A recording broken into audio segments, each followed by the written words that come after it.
اخبار کوتاه، دقیق و مهم روز دوشنبه.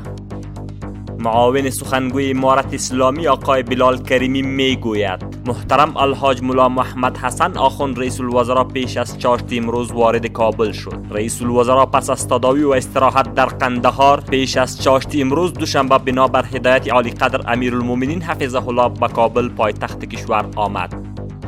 خلیفه صاحب سراج الدین حقانی سرپرست وزارت امور داخله در دیدار با پدران، برادران و اقارب شهدای ولسوالی خروار ولایت لوگر در یک جلسه دیدار کرد. برای آنها تسلیت گفت و همچنان از فداکاری های آنها در تحکیم نظام اسلامی قدردانی نمود. رئیس کمیته دفاعی پارلمان بریتانیا از حکومت آن کشور خواست تا سفارت خود را در افغانستان یک بار دیگر بازگشایی کند.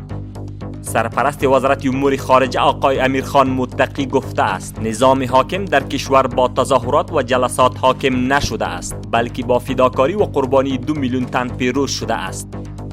شیخ محمد قاسم خالد والی کابل گفته است امارت اسلامی نظام مشترک هم افغان هاست و حقوق همگان در آن تامین است. از سوی اداره ملی استاندارد در بندر میلی 78 ولایت فراه 25 تانکر تیل بی‌کیفیت به کشور ایران مسترد گردید.